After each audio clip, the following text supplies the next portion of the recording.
Hey there, radio survivors. Paul Rees-Bedell again, and on today's video blog, vlog, we're going to go behind the scenes of our podcast. My co-host Eric Klein will be here any moment, joining me in our Portland-based home studio, which is also my home office and my wife's home office, and therefore kind of close quarters. So when he gets here, we'll introduce Eric and show you a little bit of what we do.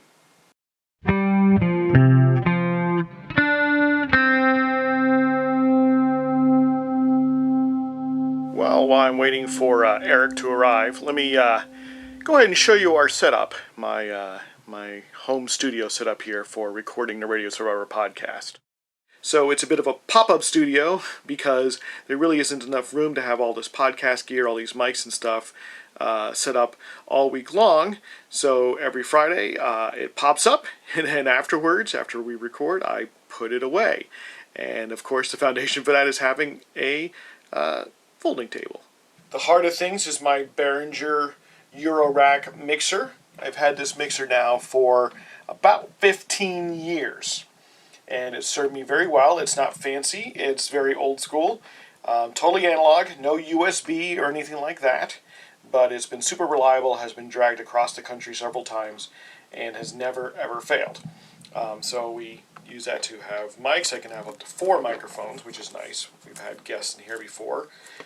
So that made things a little bit easier. And then, so that's 2 mics, me and Eric.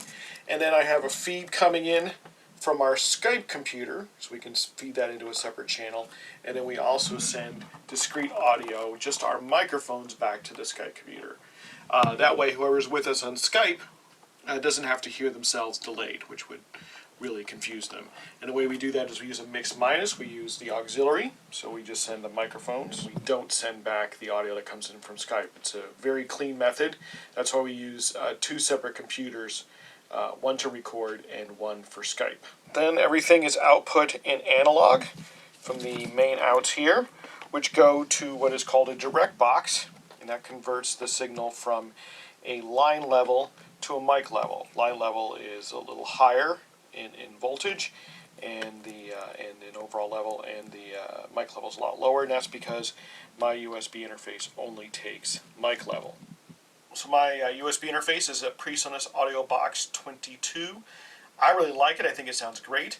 It's a really nice mic preamp, so if don't have guests, if it's just me, no one else in the room, or if there were just 2 of us, I could just plug in mics directly and it sounds really good. This is why I haven't changed to another audio interface, because I like this one, and a new audio interface is a lot more expensive than just getting the direct box to make it work with my mixer. Hey, it's about working with what you have and not buying much more stuff, or more stuff than you need to get.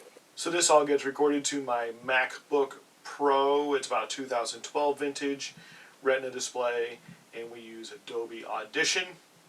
Some people prefer Pro Tools, some people prefer Audition. I already had a copy of Audition. I used to use that for a lot of audio editing in the past, and so for me it was no-brainer. Use what you already have, and it works just fine for our purposes. It's multi-track. Allows us to have several sources, mix them together, makes it a lot easier to edit in post. Because we like to edit for a fairly a produced sound, not overproduced, but something more than just an unedited 2 people talking kind of podcast, which is not what we do. So until about 2 weeks ago, we were just using a couple mics I had laying around. One is an Audio-Technica condenser mic, and the other one was this old Sony microphone. So it meant that Eric and our voices didn't quite match. So this has been the big upgrade. I wanted us to have matching microphones that also had a little tighter pickup pattern to filter out room noise. And so this is a Blue Microphone Encore 300. I chose this microphone for 2 reasons. One, they were on special, buy one, get one. So I got 2 for $200 rather than 1 for $200. That makes this mic about the same price as like a Shure SM58 or something like that, which is a pretty standard dynamic microphone. But this is a condenser microphone.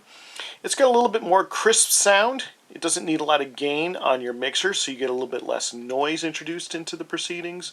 And but it's still got a nice tight cardioid pickup pattern, so you don't get nearly as much background noise and less room echo in there. So it's just a cleaner sound. We have a matching sound, and I really like how it's worked out. Other people like other mics. I think it's one of these things. There's no best microphone for podcasting. It's the microphone that you like and the microphone that sounds good.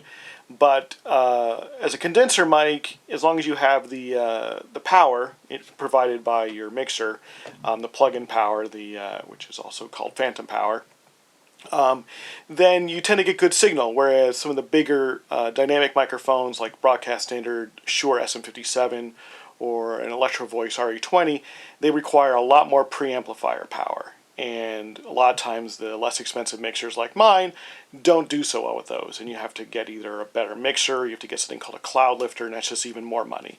So I went with the less expensive but nice condenser microphone. I've been really happy with it. So this is what we do. This is the only gear that I've bought specifically for the show. Mostly I just use gear I had laying around because I just want to get to it. We can always buy more stuff. We can always upgrade and improve.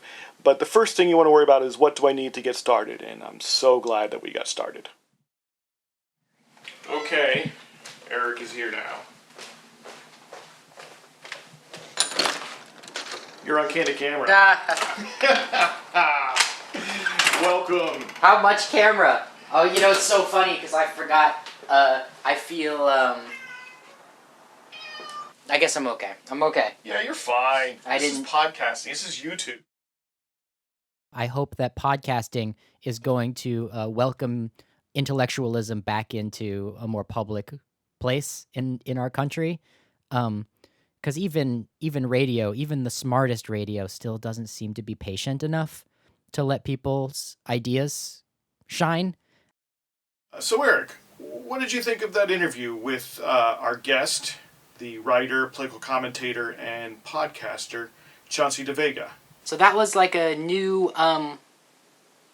idea for our podcast, right? To reach out just to a almost random podcaster that we are aware of his work, but not, or her, aware of their work and not having a specific Radio Survivor reason to be talking to them.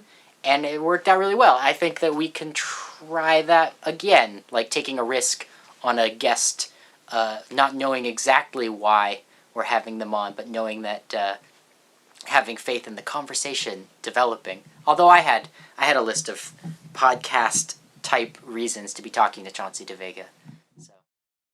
So that was a little behind the scenes of the recording of the Radio Survivor podcast. That was episode number 19 with our guest Chauncey DeVega, who is a political commentator. He's a writer. He writes for Salon.com, Alternet, and he has his own podcast, which is what we talked about.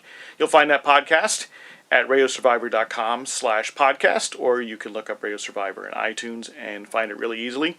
And my co-host and co-producer, who you just heard from, is Eric Klein.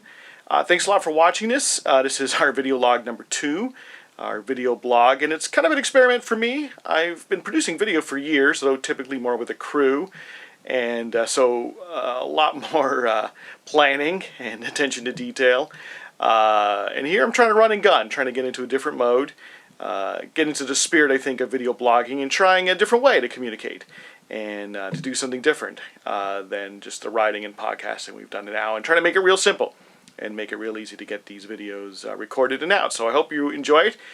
Leave us some comments and let us know, or send me an email. You can send it to podcast@radiosurvivor.com. Signing off for video blog number 2 for Radio Survivor, I'm Paul Reese-Wendell. Adios.